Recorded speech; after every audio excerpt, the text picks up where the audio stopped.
이번 영상에서는 식품이 어떻게 변질되는지 함께 살펴보겠습니다.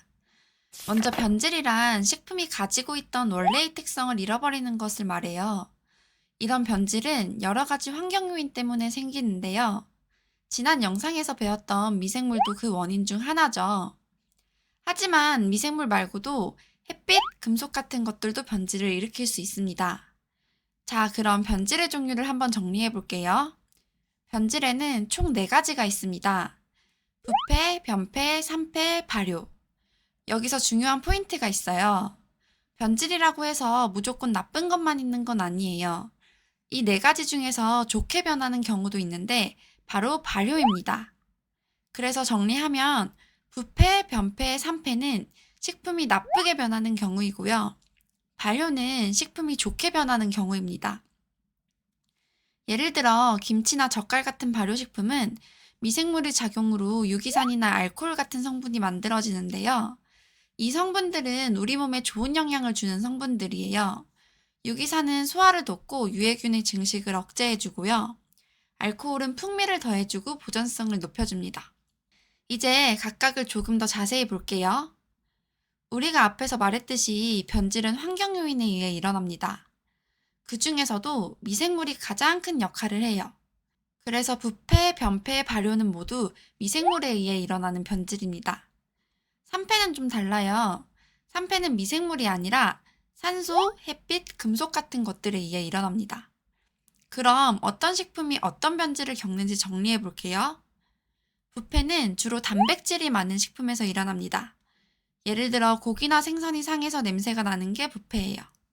변패는 단백질이 아닌 식품, 즉 탄수화물이나 지방이 많은 식품에서 일어나는데요. 예를 들어 밥이나 빵이 이상한 냄새가 나고 끈적해지는 것은 변패입니다. 산패는 지방이 많은 식품에서 일어나요. 오래된 기름이나 견과류에서 느껴지는 쩐내 같은 냄새, 그게 산패의 대표적인 예죠.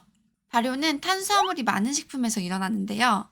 이 미생물이 당을 먹고 작용하면서 유기산이나 알코올 같은 성분을 만들어내요. 시험 문제에서는 탄수화물, 단백질, 지방이라는 표현 대신에 유기물이라는 용어가 사용되는 경우도 있습니다. 정확하게 말하면 부패는 단백질, 산패는 지방, 발효는 탄수화물이 각각 미생물이나 산화작용에 의해 변질되는 현상인데요. 기출문제에서는 이 4가지를 설명할 때 유기물이 변질된다는 식으로 출제된 적이 있습니다. 이때 유기물은 탄수화물, 지방, 단백질을 모두 포함하는 넓은 개념이라는 점을 알고 계시면 문제를 푸는데 훨씬 도움이 될 거예요. 자, 그럼 깔끔하게 정리해 볼게요. 부패는 단백질이 미생물에 의해 나빠지는 것. 변패는 탄수화물, 지방이 미생물에 의해 나빠지는 것. 산패는 지방이 미생물이 아닌 산소, 햇빛 등에 의해 나빠지는 것. 발효는 탄수화물이 미생물에 의한 유기산, 알코올 등을 생성해 좋아지는 것입니다. 발효에서 자주 나오는 문제 유형은 다음 중 발효식품인 것은 아닌 것은이에요. 학생들이 은근히 헷갈려하는 부분이라 시험에 출제된 식품들을 정리해 볼게요. 발효식품에는 고추장, 김치, 된장, 맥주, 식빵, 젓갈, 치즈, 메주가 있고요. 아닌 것은으로 출제됐을 때 나온 것은 두부, 콩장, 두유, 잼 같은 것들이 있습니다. 이렇게 정리해두면 헷갈리지 않겠죠? 다음은 식품이 부패할 때 생기는 냄새 물질입니다. 우리가 이거 상했네 하고 느끼게 만드는 냄새의 정체입니다.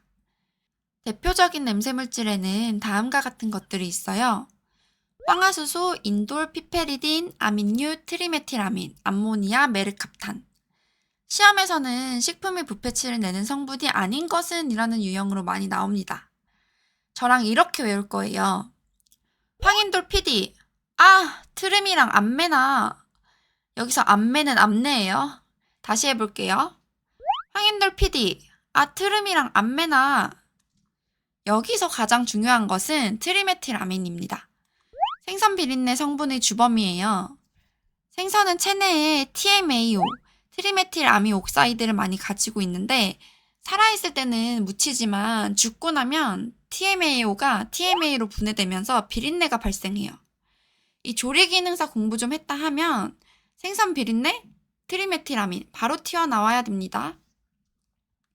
이어서 식품이 부패했는지 어떻게 판정하는지 알아보겠습니다. 크게 관능검사, 생균수 검사, 화학적 방법이 있습니다. 먼저 관능검사입니다. 시각, 촉각, 미각, 후각 같은 우리 감각을 이용해서 식품의 상태를 판단하는 방법이에요. 색깔이 이상하거나 냄새가 나거나 끈적거리는 느낌이 들면 이거 상했나? 하고 감지할 수 있죠. 하지만 이 관능검사는 객관적인 수치가 없고 사람마다 기준이 다르기 때문에 경험이 많은 사람이거나 좀 더 정확한 검사가 필요합니다. 그래서 다음은 생균수 검사예요. 식품 속에 살아있는 균의 수를 직접 측정하는 방법인데요. 식품 1g당 10의 7승에서 10의 8승 이상이면 초기 부패로 판정합니다. 이건 시험에 정말 자주 나와요. 7, 8이니까 7, 8은 18로 외우세요. 18, 18, 18. 다음은 화학적 방법들입니다. 여러 가지가 있는데요. 먼저 수소이온 농도, 즉 pH 검사입니다. 미생물 파트에서 배웠듯이 곰팡이 효모는 pH 4에서 6, 세균은 pH 7 전후에서 잘 자라요. 그래서 pH 6에서 6.2 정도면 세균이 활동하기 시작하는 초기 부패 상태로 판단합니다. 아까 배웠던 생선비린내의 주범, 이 트리메틸아민은 3에서 4mg 이상이면 초기 부패로 판정해요. 생선비린내는 트리메틸아민, TMA 꼭 기억하세요. 다음은 휘발성 염기질소량. 이건 어육과 육류의 신선도 검사에 사용되는데요. 3에서 40mg 이상이면 초기 부패로 판정합니다. 마지막으로 히스타민입니다. 이건 식중독 파트에서 더 중요하게 다룰 내용이라 지금은 이른과 알레르기를 일으킬 수 있는 물질 정도만 기억해주세요. 마지막으로 생균수 검사 이야기 다시 꺼내볼게요. 모든 균을 하나하나 검사하기엔 현실적으로 한계가 있죠. 그래서 이 균이 있으면 다른 균도 많겠구나 하고 기준이 되는 대표균을 정한 것. 그게 바로 식품위생지표균입니다. 식품위생지표균으로 대장균이 선택되었는데요. 선택된 이유가 있습니다. 학교 다닐 때 보면 항상 친구들 많은 곳에 끼고 싶어하는 친구 있잖아요. 대장균이 딱 그런 아이예요. 대장균은 다른 균들이 많은 곳에 꼭 같이 등장하는 습성이 있어서 대장균이 있다는 건 주변에 다른 균들도 많다. 이렇게 판단할 수 있는 거예요. 그래서 식품검사에서 대장균이 검출되면 그 식품은 위생적으로 문제가 있을 가능성이 높다고 보는 거죠. 대장균은 영어로 에셜리키아 콜라이입니다. 영어로 출제된 적도 있어서 기억해두세요.